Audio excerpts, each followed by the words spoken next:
ladies and gentlemen, just here to share my thoughts on fighting games, and mostly as a response to one YouTuber. Fighting game fans, mostly the YouTubers, don't lie to your audience. Here's what I learned from playing fighting games. You have to learn the frame data, because there are moves that are positive on frame. You have to know metadata. You cannot go in with the mindset of having fun. You have to go in with the mindset of either improving or winning. That's the two camps of mindsets I've seen from fighting games. That you have to go into training mode a lot. There is a lack of, hey, this game, you can just jump into a match and learn, and adapt, and try to learn from your mistakes. That doesn't work out as well as you think. The reality is, you'll be spending the vast majority of your time playing in training mode. The traditional fighting game genre is built around this mindset, is built around this system. As thus, why games such as Smash Ultimate in particular, you can actually train with actual people. Now this isn't me to say platformer fighters are better than traditional fighters. This is just me pointing out some of the issues and flaws that people have with actual fighting games, and why that they may not enjoy them as much. With fighting games, it requires a huge time investment. Most of the genre is that. There is no denying it. That's not bad, that's not good, that's just a fact to actually consider. I want the fighting game YouTubers to be honest. A lot of the player bases, as you can see, fall. And why is that?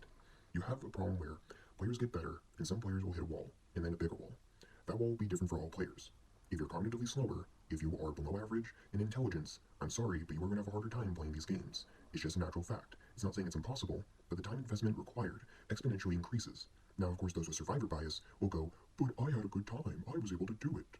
Those people don't realize they're the outlier. They're the exception to the rule. Or in other words, they're either average or they're above average. Oftentimes, players won't actually realize this. So as thus, you'll be spending, I remember one guy helping me, spending a whole bunch of time holding my hand and trying to teach me Fighter Z. I got frustrated because I didn't want to play games to have my hand held. I didn't want just to be there, just constantly have my hand held over and over and over. Now, if that's the kind of experience where you like being coached, you like having someone hold your hand or facing against an AI over and over, then by all means. Now, there will be people, one particular YouTuber I hate, that will say, oh, but you guys just don't like the genre because you lose a lot. Newsflash, most people lose a lot and yet play a lot of the same genres that they play now. Hell, I suck at platformers. I suck at video games in general. It took me over 300 hours just to beat Rogue Legacy. Mind you, I was insane enough to go at that game for 300 hours. Now, is that an example of, hey, he really just likes the genre, even if he sucks at it. Now, this could be survivor bias. This could just be me going, but I did this. Perhaps the normal mentality, the neurotypical mentality is, I didn't get enough wins in, therefore I'm done with this game. However, if that's the case, why are there people that play League of Legends? Why are there people in genres that seem to play games that don't have this mentality? It's almost as if that the people making that argument are disingenuous and not actually tackling the heart of the issue. It's the fact that players aren't learning enough. They're not being given enough information to understand where they failed.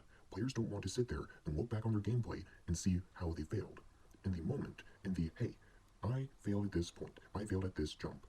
There's a reason why the games such as Super Meat Boy have it where they show where you failed on the replay. With fighting games, sure, you can see where you failed on the replay, but you have to do that as a human, you have to do that by eye. Most of gaming, when it comes to MOBAs or fighting games, you have it where you have to do outside homework. The only way to improve against those who are at your skill level, at your rank, is to do homework. And it's true. If the player base, if most of them at the given time are players of a higher skill, you have to try to match your skill. In theory, them being at the same rank as you means that they're at the same intelligence level. Newsflash, that's not the case for a lot of fighting games, because the problem is, people who suck at fighting games will often leave, as thus the better players, or the players you wouldn't normally face, often stay because they're getting wins in. And those better players, but who suck worse than the silver ranks above you, are more likely to actually stay. And because they have their cozy little camp where they have a specific type of player they can beat, whether they're there intentionally or not, they're going to knock around noobs. So as thus, decrease the amount of players to the bottom, and then the bottom falls out from there where those players leave. You see the issue? The only solution to fix that for a fighting game, which mind you sounds like a pyramid scheme, is to bring in more players at the bottom. However, this creates an issue.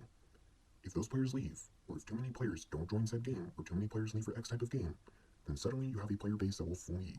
It's just like an issue with games like World of Warcraft. Games require huge amounts of time investment. With this being the case, are you really surprised fighting games are not popular? No, it's not because of advertising, because sure as hell they do advertise. It's the fact that, get this, players don't like games where they have to do a bunch of time investment and sink a bunch of time into it for learning the entire system. They don't want to play training mode most of the time for playing a game. Shocking, I know. Now you can point at Overwatch 2, but here's the thing. Even if you do suck at one area on like a fighting game, you suck at dealing damage. You can be very good as a support. You suck at actually even just being a support. There's being a tank. If you suck at all three of those, then I don't know what to tell you. Now, true, people do go into training mode when it comes to Overwatch, practicing positioning, practicing different tricks, but that's a subject for another day, because that's a whole other rabbit hole about mobility in games.